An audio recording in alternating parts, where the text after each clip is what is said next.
Hi everybody, I'm Bill Whittle, and this is The Firewall.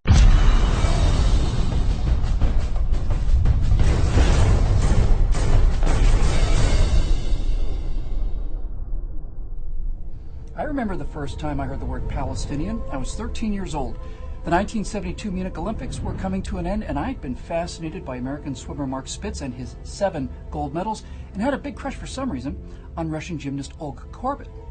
You know, you're still a boy at 13, or I was anyway, and when the first reports came in that Israeli athletes had been taken hostage by a Palestinian group called Black September, I remember clearly having what seemed like a very adult idea at the time, namely, I thought that the entire idea of the Olympics was based on the ancient idea of a truce, that enemies could take 2 weeks off and come together and compete at sports instead of hacking each other to death. It seemed a good idea, a good and honorable thing to do. Who breaks a truce held under a burning flame? Wasn't that the entire purpose of lighting and then extinguishing the flame? That was the duration of the ceasefire? Wasn't the burning fire symbolic of sanctuary from violence, if only for a few days?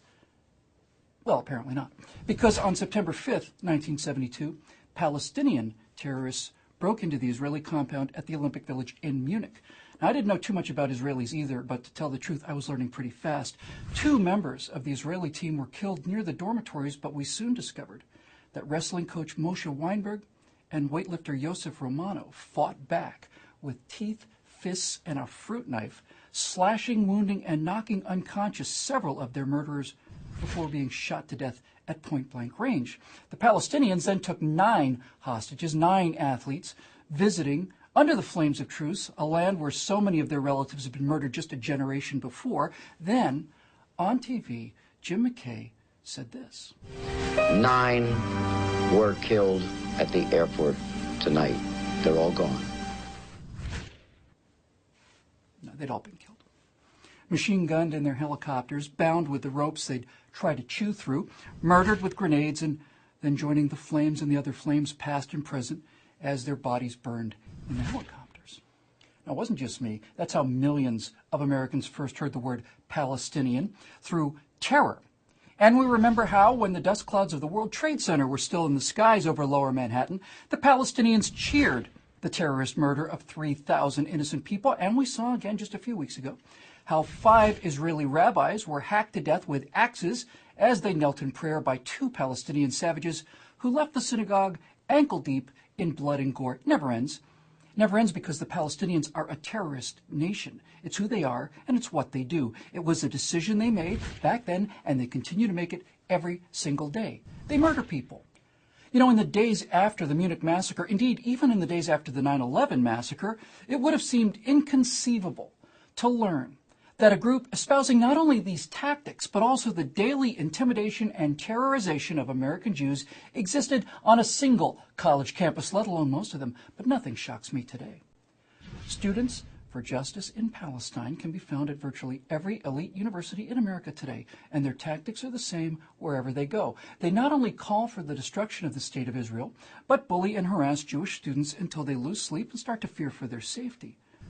Now, certainly universities would never tolerate a group like Students for the Ku Klux Klan, making daily arguments in favor of a murderous design against African-American students, but Students for Justice in Palestine, SJP, does that every day with Jewish students.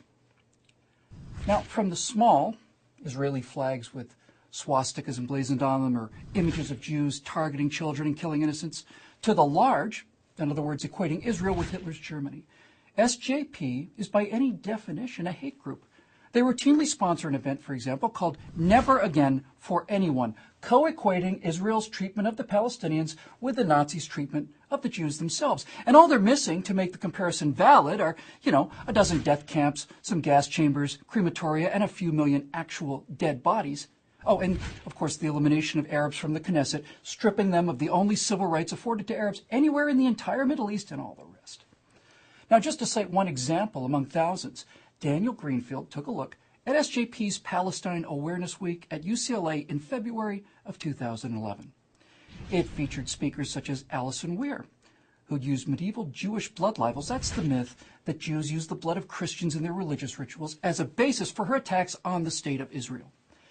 It featured Hatem Bazian, who had a long track record of anti-Semitism. SJP UCLA was employing his tactics in its war on Jewish students.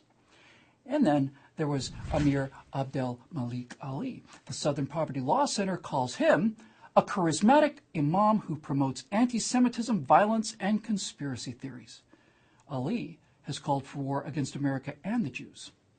Now, speaking to San Francisco State University students in 2009, Malik Ali recalled the campaign against Jews waged by him and the SJP co-founder.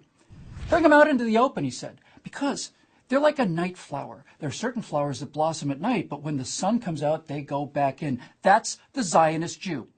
That's the Zionist Jew. At the nighttime, they come out, but once the sunshine comes out, once the light is put on them, they scatter. Malik Ali and SJP support the terror group Hamas, whose charter calls for Muslims to kill Jews and to kill every last one of them. So, how effective has the SJP hate campaign been? Well, the UCLA student government recently voted to boycott, divest, and sanction Israel. UCLA has sided with the terrorist nation, enthralled to a religion that treats women like cattle, murders homosexuals by hanging them with construction cranes, and murders not only athletes competing under ancient truths or people kneeling in prayer, but anyone speaking against or trying to leave their religion of peace. And look, all you really need to know about how effective SJP really is to watch the reaction of modern American students when one of them raises and waves the flag of ISIS, beheaders of journalists and exterminators of entire communities of Jews, Christians, and Muslims alike, versus their reaction to the waving of the flag of the State of Israel, which, as I said, is the only outpost of liberalism, feminism, gay rights, legal protections, and rule of law in the entire region. A new genocide of the Jews is afoot, and, as with the old genocide, the ground must first be prepared very carefully. And in this case, as with the last case, preparing that ground means dehumanizing the Jews, and now it means dehumanizing the Jewish state. Students in Kafayas may not seem as intimidating as Nazi stormtroopers, but their message is the same, and so is their solution.